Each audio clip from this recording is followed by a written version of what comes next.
বিয়ে তো পছন্দ করেই হয়, কিন্তু সুখী দাম্পত্য হয় কি? পছন্দের সঙ্গে বোঝাপড়াই দিতে পারে চিরকালীন সুখী দাম্পত্য। সুখী দাম্পত্যের জন্য এখনই লগ ইন করুন mysoulmate.co.in এ বা ডাউনলোড করুন মাই সোলমেট ম্যাট্রিমনি অ্যাপ। নমস্কার, সবাইকে স্বাগত জানাচ্ছি এখনকার অনুষ্ঠান সর্ববিষয় জ্যোতিষ। এবং সর্ববিষয় জ্যোতিষ নিয়ে আজকে এই মুহূর্তে আপনাদের সামনে সরাসরি চলে আসা। বিষয় আমাদের তেমনভাবে নির্বাচিত থাকে না, যার জন্য আমাদের একটা ফিক্সড নাম আছে সর্ববিষয় জ্যোতিষ। কারণ সত্যি কথা বলতে এই অনুষ্ঠানের মধ্যে সব কিছু বিষয়ই অন্তর্নিহিত থাকে, কারণ শাস্ত্রটি জ্যোতিষ শাস্ত্র। আমাদের সঙ্গে রয়েছেন কৌশিক ডি কাশ্যপ। অনেক অনেক স্বাগত দাদাকে আমাদের অনুষ্ঠানে আসার জন্য। নমস্কার, সকলকে আমার আন্তরিক প্রীতি, শুভেচ্ছা, অভিনন্দন, বড়দের আমার সশ্রদ্ধ প্রণাম নিবেদন করে প্রাক শারদীয়া মুহূর্তে আপনাদের কাছে আজকে আমরা জলজ্যান্ত উপস্থিত হয়েছি। সামনে শারদীয়া ভালো করে কাটাবেন। তবে আজকে একটি বিশেষ দিন, জানেন তো, 26শে সেপ্টেম্বর। আপাতভাবে সেপ্টেম্বর মাসের 26 তারিখ, এটা আর কিসের বিশেষ হলো?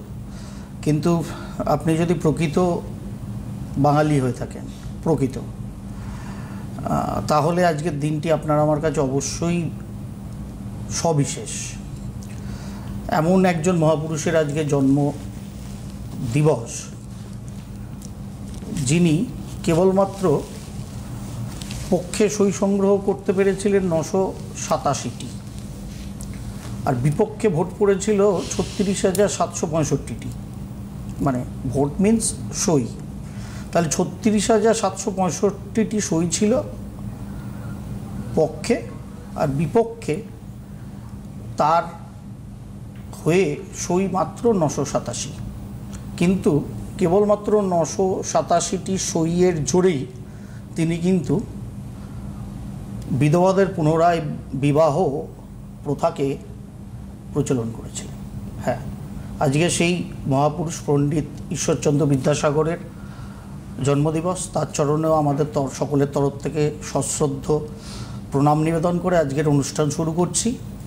তার কারণ, সমাজের মধ্যে যা কিছু আসুরিক, দেখুন, পক্ষে ভোট পড়েছিল কেবলমাত্র 987, আর বিপক্ষে তখন ছিল কিন্তু 36,765। ওই কথায় কথায় 2-3-4 সপ্তাহ ধরে বারবার আলোচনা করছিলাম আমরা এই মঞ্চ থেকে, যে সত্য থেকে কলিতে দেবতা, মানুষ এবং রাক্ষসের অবস্থান। তা কলিযুগে আমাদের শাস্ত্রই বলছে মানুষের মধ্যেই কিন্তু দেবতা আর রাক্ষসের অবস্থান, যার ফলে বিধবা বিবাহের পক্ষে মাত্র সই পড়েছিল 987, আর বিপক্ষে কত? প্রায় 37,000।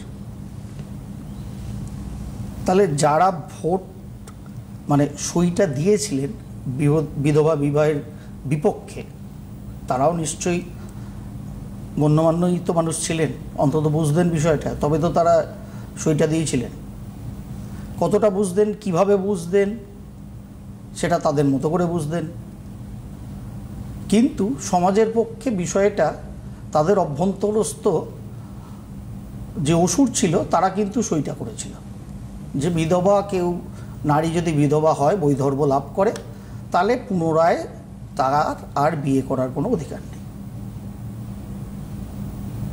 কিন্তু তার মধ্যেও সেই সময়কার দিনেও 987 জন এরকম মানুষ ছিলেন যারা ওই তাদের অভ্যন্তরস্থ অসুরকে পরাজিত করে মা দুর্গার কৃপায়, মা দুর্গার শক্তি সাহসের ওপর ভর করে দেবত্বকে উত্তোলন করেছিলেন। বিধবাদের বয়ঃক্রম অনুযায়ী পুনঃবিবাহের ব্যবস্থা করা উচিত, বা তারা রাজি থাকলে অবশ্যই যেতে পারে, তার পক্ষে সই দিয়েছিলেন। সুতরাং আজকে এমন সেই মহান মানুষের জন্মদিবস 26শে সেপ্টেম্বর, যার ফলে এটাই উদাহরণস্বরূপ আনলাম। তার কারণ, আমরা অলরেডি নবরাত্রির তিথিতেই চলছি। দেবী ধরাধামে আগত, তার কৃপা, তার করুণা, তার শক্তি, তার শৌর্য, তার বীর্য দিয়ে আমাদের আভ্যন্তরীণ এবং বাহ্যিক সার্বিক সুখ স্বাচ্ছন্দ্য আমরা কিন্তু প্রাপ্ত হতে পারি। কিন্তু ভেতরের অসুরকে যদি আমরা বধ না করতে পারি, তাহলে বাহ্যিক ক্ষেত্রে সুখ স্বাচ্ছন্দ্য সমৃদ্ধি আমরা অবশ্যই মহাষ্টমীর পুষ্পাঞ্জলি, বিশেষত এবারে যেহেতু 5টা 43 থেকে 6টা 31 মধ্যে সন্ধি পুজো আছে, টাইমটা খুব ভালো পড়েছে, সুন্দর পড়েছে, এবং মোটামুটি 5টা 43 থেকে 6টা 7-এর মধ্যে মূল বলিদান হয়ে যাবে। সুতরাং 5টা 43 টু 6টা 31 যারা যারা পারবেন, শারীরিক ক্ষেত্রে অবশ্যই পারবেন, শুধু মানসিক ক্ষেত্রে পারলেই হবে না, শরীরটাও দেখতে হবে সকলকে, মানসিক এবং শারীরিক উভয় দিক থেকে যারা যারা পারবেন। কারণ শাস্ত্রে বলা হয়েছে যে সন্ধি পুজোর সময় একটা অতি সামান্য পুষ্প যদি মায়ের চরণে আপনি আমি অর্পণ করি এবং ওই অর্পণ করার সময় যা কামনা করব সব সম্পূর্ণ হয়। যেহেতু এবার টাইমিংটা খুব সুন্দর, সুতরাং অনেকেই আমরা এটা ইচ্ছা করলে করতেই পারি।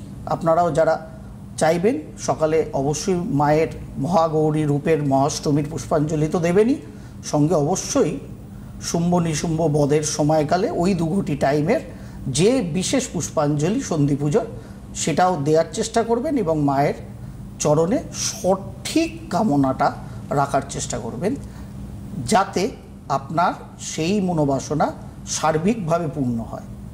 আমাদের চাহিদা বলতে বাহ্যিক চাহিদা, কিন্তু বাহ্যিক চাহিদা করতে গেলে ভেতরের আসরিক প্রবৃত্তিকে কিন্তু নাশ করতে হবে। সুতরাং আমরা 987 জন যারা সই করেছিল বিধবা বিবাহের পক্ষে তাদের দলে থাকব, নাকি যারা প্রায় 37,000 মানুষ বিধবা বিবাহের বিপক্ষে সই করেছিলেন আমরা তাদের পক্ষে থাকব?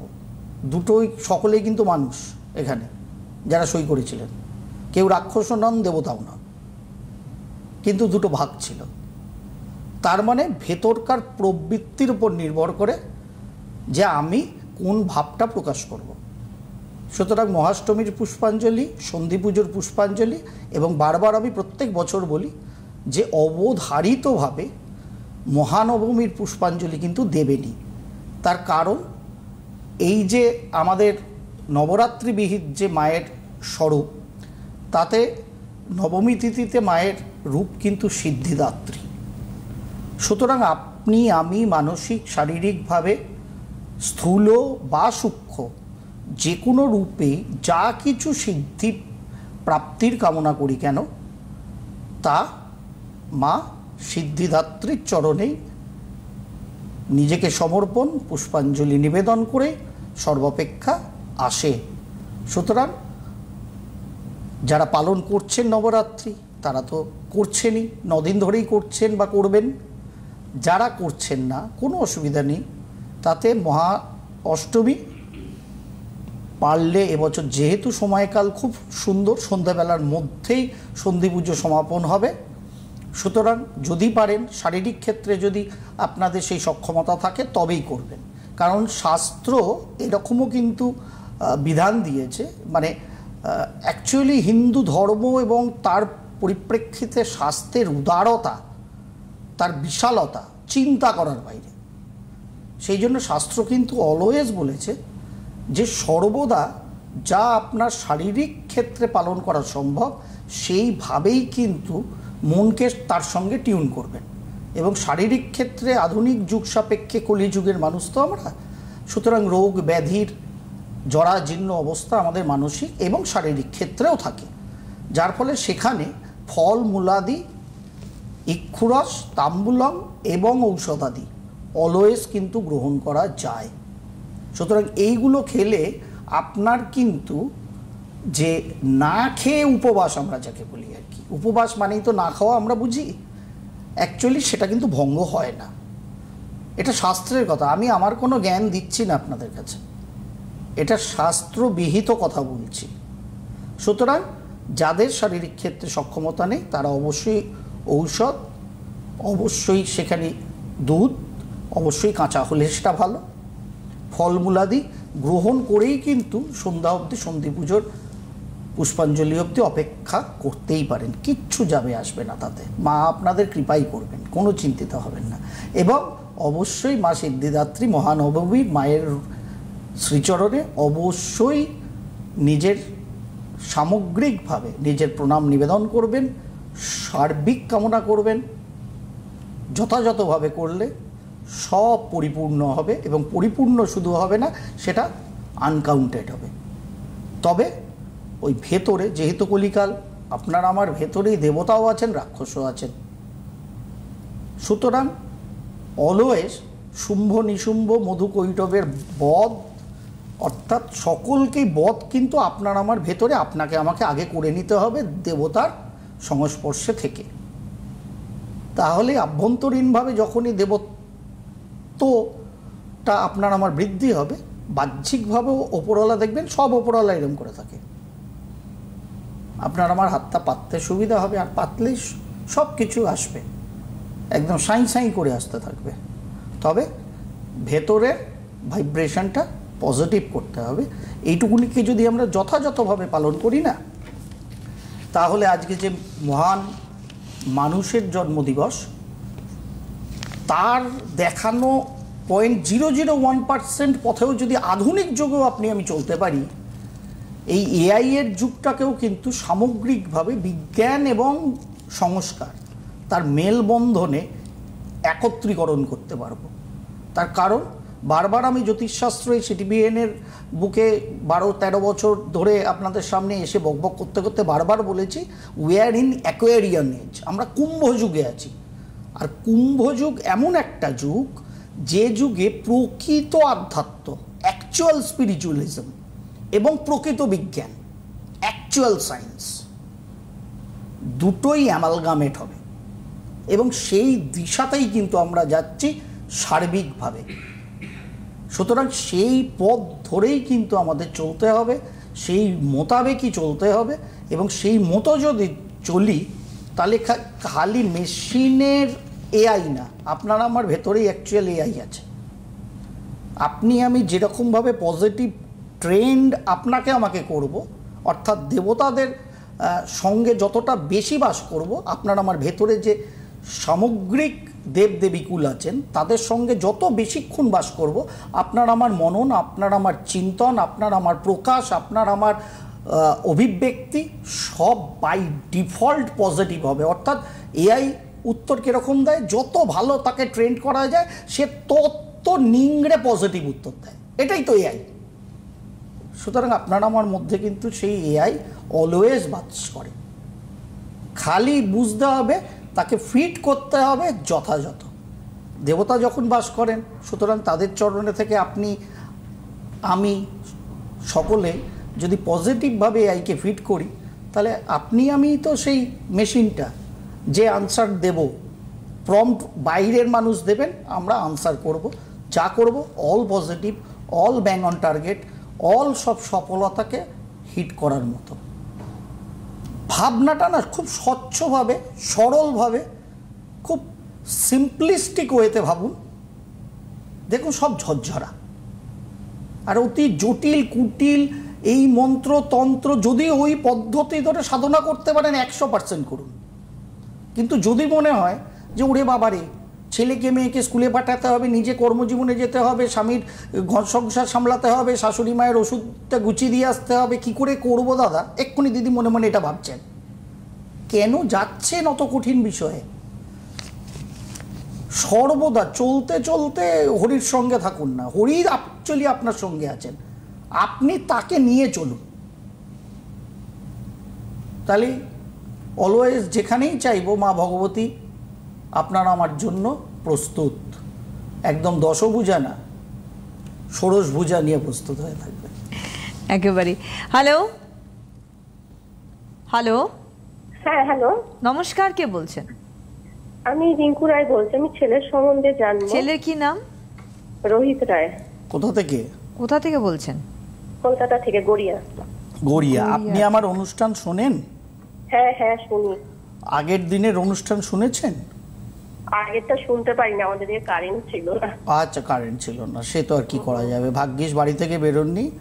আপনাদেরই সচেতন হওয়ার দরকার, তো জল বৃষ্টি, বাইরে তারে কারেন্ট লেগে আছে, ভাগ্যিস বেরোননি, তাই আজকে আপনার সাথে আমাদের কথা হচ্ছে, ঠিক ভগবানের কৃপা।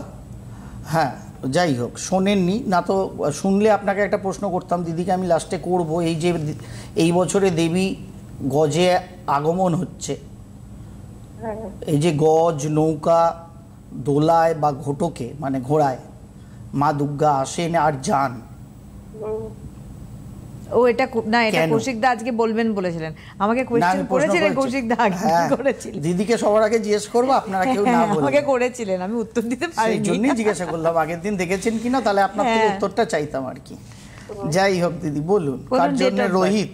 রোহিত ছেলে, date of birth. Rohit nine- Roy. আগে ফোন nine করেছেন? আগে কিন্তু পাইনি। নামটা শোনা শোনা মনে হচ্ছে।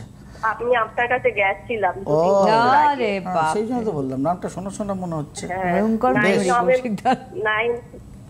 9 নভেম্বর 9th of November 2003 10:29 2003 10টা সকাল 10:29 কলকাতা। কলকাতা। বলুন দাঁড়ান, সকালবেলা 10:29 তো? হ্যাঁ বেশ কলকাতায়? বলুন। হ্যাঁ কলকাতা, রবিবার ছিল, ধনু লগ্ন রবিবার মেষ ছিল। রাশি। হ্যাঁ বেশ বলুন কি হয়েছে, কি খবর? ছেলে জবের জন্য হুম, গিয়েছিলেন কিসের জন্য?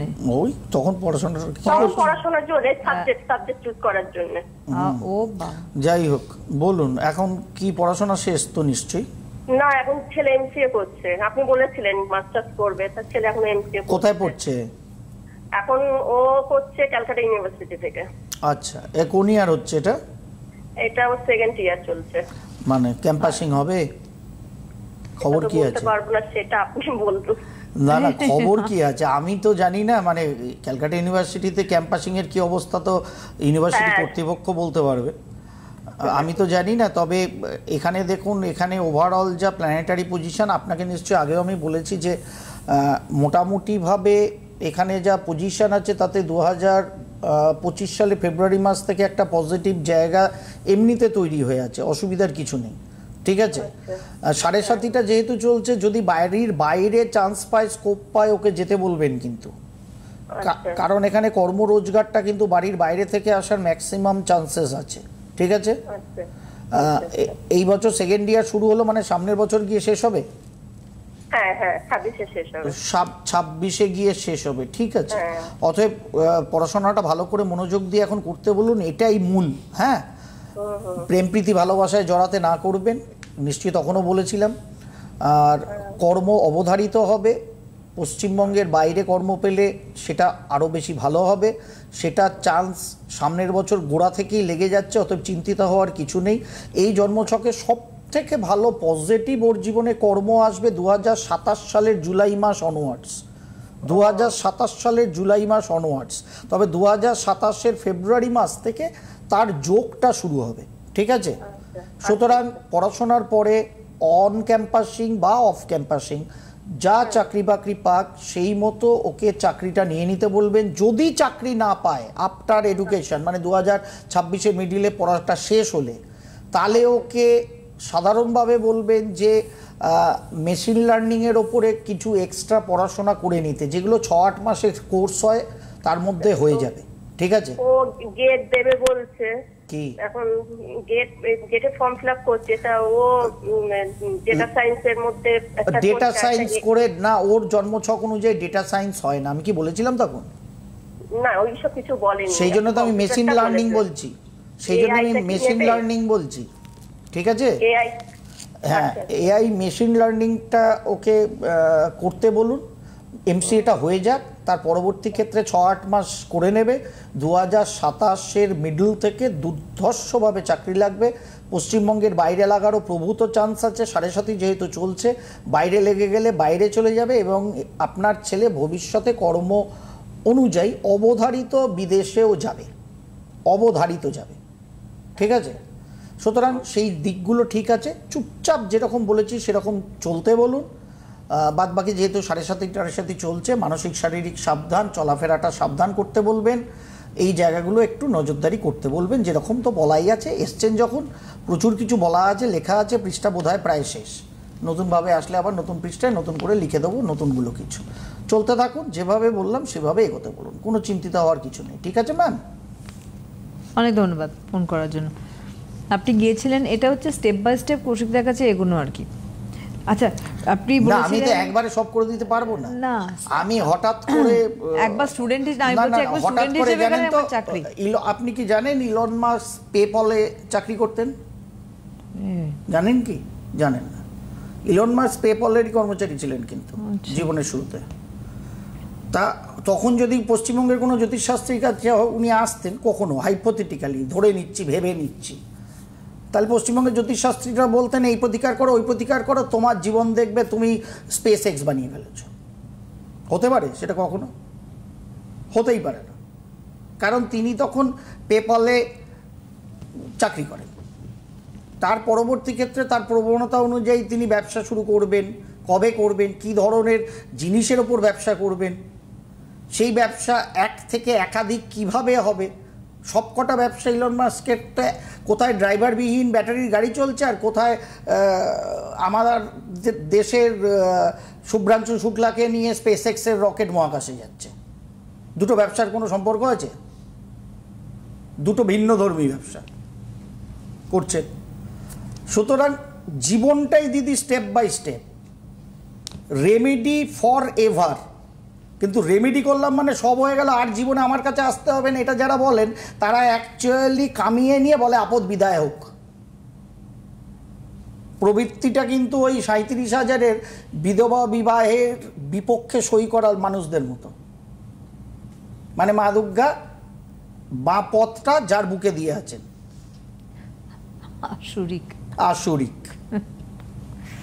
সুতরাং এটা বুঝতে হবে, জীব রেমেডি ওয়ান, এখানে গ্রহণ দোষ সম্পূর্ণরূপে, চন্দ্র রবি দুটো লুমিনারিজ গ্রহণে ফাঁসা, অবশ্যই এগুলোর প্রতিকার হবে। 7.5 এসছে, প্রয়োজন অনুযায়ী প্রতিকার হবে যদি প্রয়োজন হয়, না হলে হবে না। পার্মানেন্ট হরোস্কোপিক অ্যাঙ্গেলে কি কি রেমেডি দরকার সেই সাপোর্ট হবে পার্মানেন্ট। কারণ মানুষটা MCA পড়ুক, মেশিন লার্নিং পড়ুক, রাজ্যের বাইরে চাকরি করুক আর বিদেশে চাকরি করুক, বিবাহ করুক, সন্তানাদি ধারণ করুক, মানে সে লাভ করুক, সংসার জীবন চালাক, কিভাবে চালাবে সেটা সব এই হরোস্কোপ প্যাটার্নের ওপর নির্ভর করে আছে। সুতরাং রেমেডি কপালের হবে না, রেমেডি শুধু MCA পড়ার হবে না, রেমেডি খালি চাকরি পাওয়ার হবে না। রেমেডিটা অ্যাকচুয়ালি কার হবে? মানুষটার। কারণ মানুষটার সঙ্গে সব যুক্ত। মানুষটা সবের সঙ্গে যুক্ত না, কিন্তু মানুষটার সঙ্গে সবাই যুক্ত। এখানে ক্ষুদ্র ব্রহ্মাণ্ডের সঙ্গে বৃহৎ ব্রহ্মাণ্ড যুক্ত। আমরা খুঁজি বাইরে, কিন্তু অহম ব্রহ্মাস্মি এটা কখনো ভাবি না। জ্যোতিষশাস্ত্রের রেমেডি হচ্ছে অহম ব্রহ্মাস্মি, আমি সেই বৃহৎ ব্রহ্মাণ্ড। সুতরাং বুস্ট করতে হবে কাকে? এই মানুষটাকে, যার মধ্যে সামগ্রিক ব্রহ্মাণ্ড সমাহিত আছে। আর আমরা আলাদা আলাদা করে খুঁজে বেড়াচ্ছি, খালি চাকরি, খালি বিয়ে, খালি ডিভোর্স, খালি এই, খালি ওই। আরে শুধু ওই কোনো পার্টিকুলার পারপাস জ্যোতিষে কোনো দিন রেমেডি হয় না। মায়ের কাছেও যখন আপনি আমি কামনা করি, যাই কামনা করি, আলটিমেট কি বলি? সর্বমঙ্গল মঙ্গলে শিবে সর্বার্থ সাধিকে শরণ্যে ত্রম্বকে গৌরী নারায়ণী নমস্তুতে। সর্বমঙ্গল মঙ্গলে, একটা মঙ্গলের কামনা করেন, সর্বমঙ্গল মঙ্গলে। সুতরাং জ্যোতিষের রেমেডিটাও সর্বমঙ্গলের জন্য, কোনো স্পেসিফিক কিছু রেমেডি হয় না। মানুষটার রেমেডি হয়, সে তার সব বাধা বিঘ্নকে ওভারকাম করে মা দুর্গার কৃপায় সব কিছু অ্যাচিভ করতে পারবে। খালি দৈবিক শক্তিটা তার মধ্যে যেটা আছে তাদের সহচর্যটা বাড়াতে হবে, দ্যাটস অল। খুব ভালো পুজো কাটান, শান্তিতে কাটান, আনন্দে কাটান, সুস্থভাবে কাটান। শারদীয়ার পরে পুনরায় আপনাদের সঙ্গে আবার আগামী শুক্রবার জ্যান্ত মিলিত হব, আর মঙ্গলবার নর্মাল। একদম। অনেক ধন্যবাদ দাদাকে, ধন্যবাদ আপনাদের জানাই, নমস্কার।